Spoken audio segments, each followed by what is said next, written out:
आज हमारे जो एमपी चुन के आए हैं, जो जिस तंजीम के, उनको धरने पे बैठना चाहिए था दिल्ली में।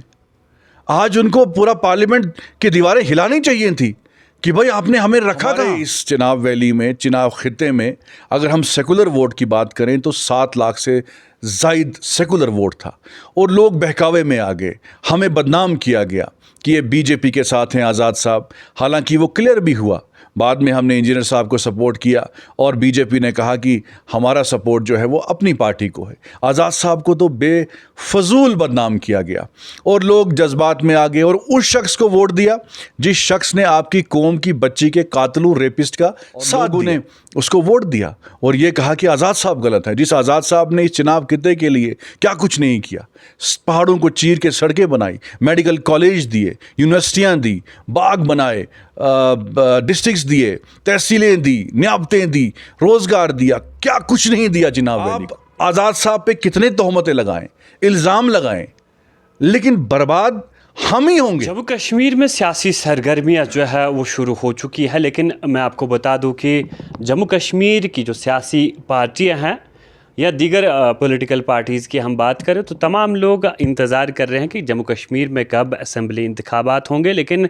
आज भी बीजेपी की एक मीटिंग जो है जम्मू में दिन भर चलती रही। बात करने वाला है सलमान निज़ामी जी, जो डीपीएपी के चीफ स्पोक्स पर्सन है। इनसे जानने की कोशिश करेंगे आखिर डीपीएपी कुछ सुस्त दिखाई दे रही है, सियासी सरगर्मियां जो है वो कुछ ख़ास देखने को नहीं मिल रही है और लोकसभा इंतखाबात के बाद जिस तरह से बाकी पॉलिटिकल पार्टियां पब्लिक आउटरीच प्रोग्राम्स जो है वो मुनक्कद कर रही है, लेकिन डीपीएपी कुछ खामोश नज़र आ रही है।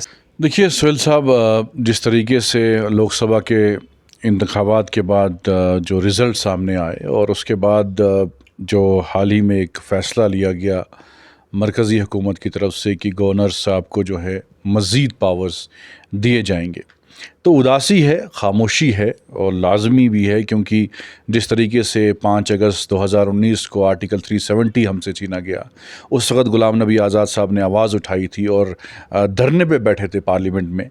और आज भी जो है हम उदास हैं, क्योंकि जिस तरीके से हमें भी सबसे पहले आज़ाद साहब ने ही ये अपील की थी मरकज़ी हुकूमत से कि इलेक्शन होने चाहिए असम्बली के, और हमारा फोकस पार्लियामेंट इलेक्शन नहीं था, हमारा फोकस भी असम्बली इलेक्शन था। और अब जिस तरीके से फ़ैसला आया है कि चाहे फाइनेंस डिपार्टमेंट हो, ट्रांसफ़र्स हों और बाकी लॉ एंड ऑर्डर हो, पुलिस हो, ये सब जो है वो गवर्नर साहब के हाथों में सौंपने वाली बात हुई। तो उसके बाद जो है अगर असेंबली इलेक्शन यहाँ होते हैं तो आप जम्मू कश्मीर के वज़ीर आला को क्या देंगे? वो तो क्लर्क का जॉब करेंगे, गवर्नर साहब के पास ही सभी फाइलें जाएंगी जिस तरीके से दिल्ली में हुआ। और अगर चीफ़ मिनिस्टर कोई और बना, आज़ाद साहब अगर खुदा ना खास्ता ना बने, तो अगर कोई और चीफ मिनिस्टर बना तो उनके रिकॉर्ड आपको मालूम है, तो वही ईडी और बाकी चीज़ें शुरू हो जाएंगी।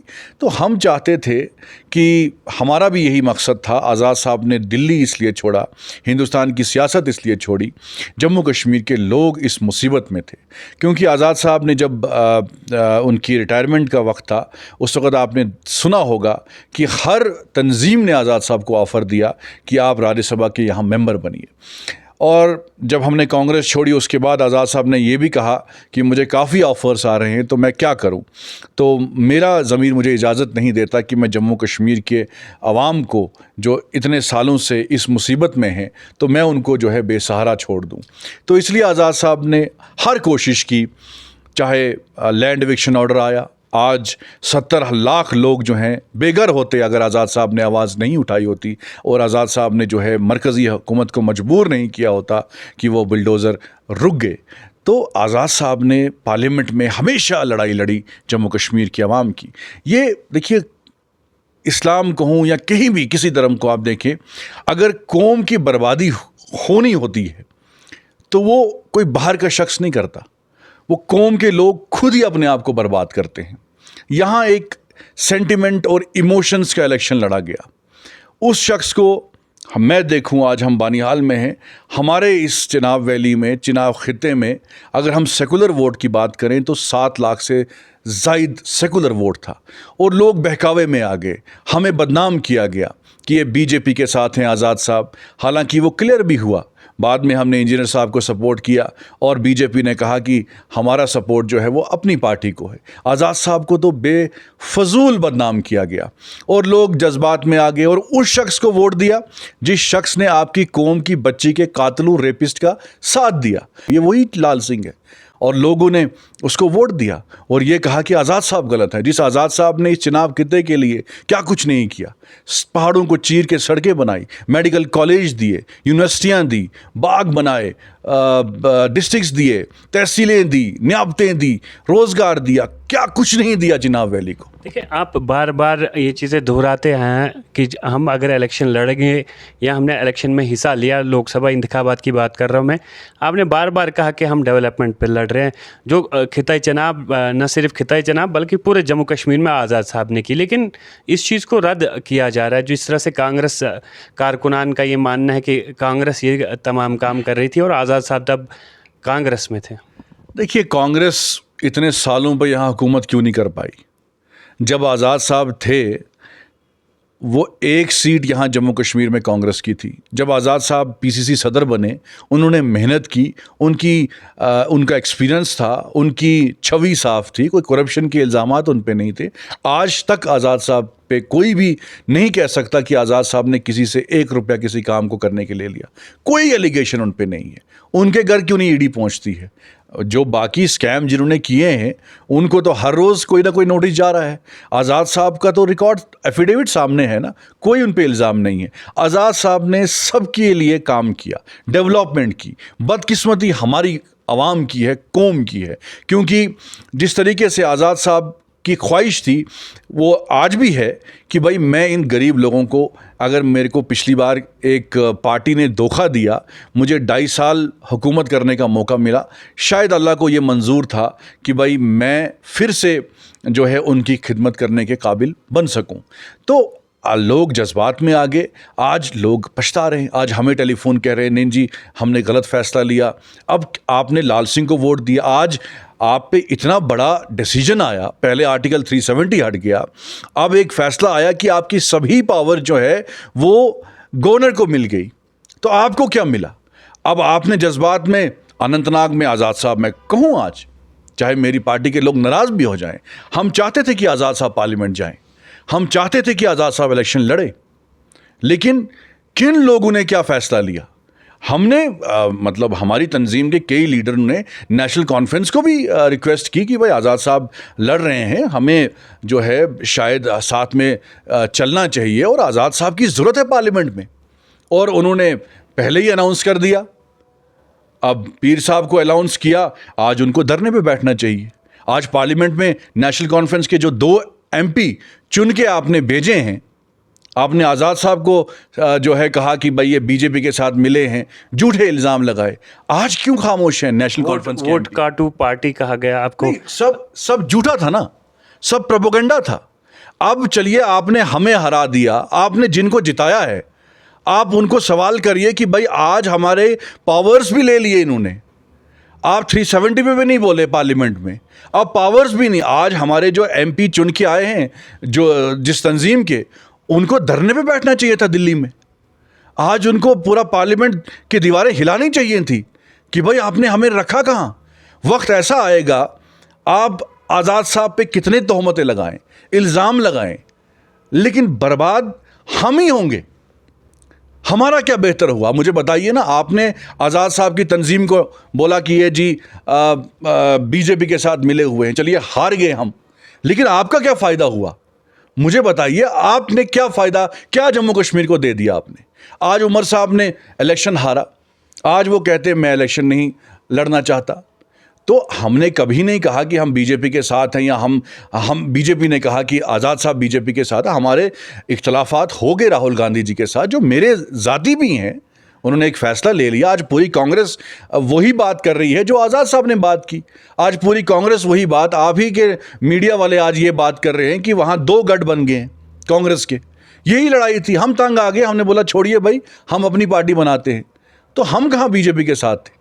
आज कांग्रेस के लोग कहते नहीं आप सही थे, आप इस गन से निकल गए, अब हम लड़ रहे हैं। परसों दिल्ली गए एक डेलीगेशन, वो कहते हैं पीसीसी सदर को हटाइए, वो दूसरा कहता है नहीं हटाइए।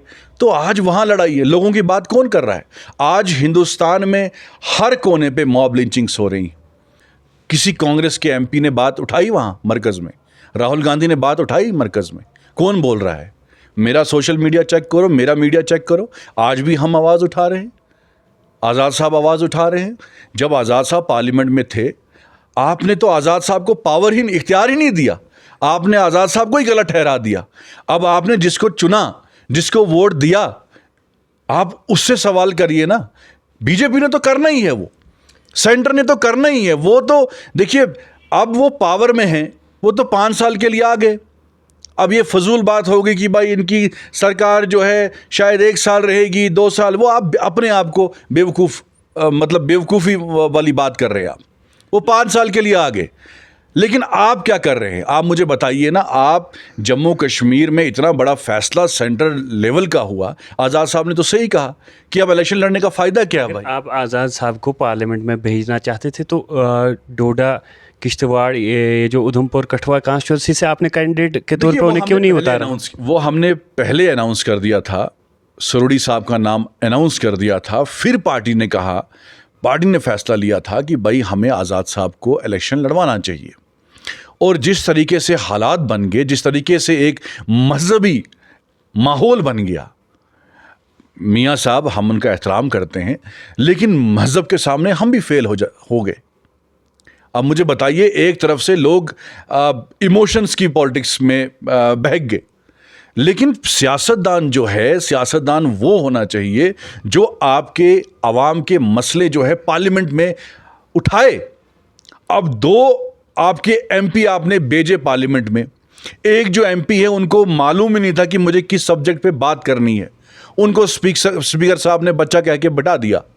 आज़ाद साहब को तो बच्चा नहीं कह सकता था ना कोई, आज़ाद साहब को तो नीचे बिठा नहीं सकता था ना स्पीकर। तो ये ताकत थी आज़ाद साहब की पार्लियामेंट में। और मैं कहूँगा कि अगर आने वाले वक्त में लोग अभी भी नहीं समझे, अगर अभी भी उनको आज़ाद साहब का एहसास नहीं हुआ और कदर नहीं हुआ, तो जम्मू कश्मीर अंडमान और निकोबार बन जाएगा, सब कुछ छिन जाएगा। लोकसभा इंतखाबात में सबसे ज़्यादा एक्टिव पार्टी अगर हम देखें तो डीपीएपी थी, लेकिन उसके बाद कुछ खामोश, ये चेहरे मुरझाए जैसे दिख रहे हैं। हम खामोश नहीं हैं। कल भी आज़ाद साहब ने, देखिए, जहां लोगों के हित की बात हो, जब लोगों पे कहीं ना कहीं हमें लगता है कि सरकार ने कोई ऐसा फैसला लिया है जो लोगों के जो है हित में नहीं है, तो हम आवाज़ उठाते हैं। हमने आवाज़ उठाई, इस ऑर्डर के ख़िलाफ़ आवाज़ उठाई जो आज़ाद साहब ने भी कल बयान दिया। लेकिन लोगों को समझने की ज़रूरत है कि हम में तो कोई गलती तो नहीं है। हम कोसेंगे हाँ जी मरकज़ी, अरे वो तो 5 साल के लिए आ गए। आप अपना मुस्तकबिल देखिए, आप किन लीडरों को चुन रहे हैं। अगर आपने आज़ाद साहब को सपोर्ट किया होता, आज़ाद साहब की तंजीम को सपोर्ट किया होता, आज पार्लियामेंट में अगर आज़ाद साहब होते, बीजेपी की जुर्रत नहीं होती ये ऑर्डर निकालने की। जब आज़ाद साहब ने लैंड डिवीज़न ऑर्डर पे आवाज़ उठाई थी, 2 घंटे में जो है वो ऑर्डर वापस लिया गया, बिल्डोज़र रुक गए। आज जुर्रत नहीं है, आज पावरलेस है। आज आज़ाद साहब के पास कोई इख्तियार नहीं है, क्योंकि लोगों ने इख्तियार नहीं दिया। अगर आज लोग कह रहे हैं, अगर आज लोग हमें कह रहे हैं कि अगर आज आज़ाद साहब होते तो शायद ये फैसला सरकार नहीं, क्योंकि लीडर होना चाहिए ना जिसकी एक्सेप्टेंस है। अब सेंटर बाकी लीडरों को मानती है, क्योंकि किसी के ऊपर क्रिकेट स्कैम के इल्ज़ाम आते हैं, किसी के ऊपर जेके बैंक के स्कैम के इल्ज़ाम आते हैं। उनके लूप होल्स मरकज़ी हुकूमत को पता है कि अगर इस लीडर ने आवाज़ उठाई हम ईडी भेज देंगे, अगर इस लीडर ने आवाज़ उठाई हम अंदर कर देंगे। आज़ाद साहब पे कोई भी दबाव नहीं चलेगा, क्योंकि आज़ाद साहब क्लीन है। उन पे कोई ईडी हो, कोई इनकम टैक्स हो, कुछ नहीं चल सकता। वो जब बात करते हैं वो फैक्ट्स पे बात करते हैं, और जब वो बात करते हैं उनकी बात जो है पूरी दुनिया में सुनी जाती है। इसीलिए जो है आज़ाद साहब को इज़्ज़त पूरे हिंदुस्तान में और पूरी दुनिया में है। तो इसीलिए जब आज़ाद साहब ने कोई बात रखी, जब ज़मीनों की बात आई, जब बिल्डोज़र चल रहे थे, इतनी पार्टियां खामोश थी, सिर्फ आज़ाद साहब ने आवाज़ उठाई। इसीलिए मैं यही अपील करना चाहता हूं लोगों से कि अभी जागने की ज़रूरत है। अब आपने आज़मा लिया, अब लोकसभा में भी आपने जो है आज़मा लिया, आपने MP भेज दिए, लेकिन आज उनका भी रिज़ल्ट आपके सामने है। उनको खामोश कर दिया। और अगर उनके पार्टी के लीडर जो हैं आवाज़ उठाएंगे, उनको डर है कि भाई हमने जितने गपले और घोटाले किए हैं, कल को हमने आवाज़ उठाई तो हमें भी अंदर कर देंगे। इसलिए आज़ाद साहब पे एतबार करना बहुत लाजमी है। और अगर इस मुसीबत से कोई लीडर जम्मू कश्मीर की आवाम को बचा सकता है या निकाल सकता है, वो सिर्फ गुलाम नबी आज़ाद साहब। शुक्रिया। Thank you.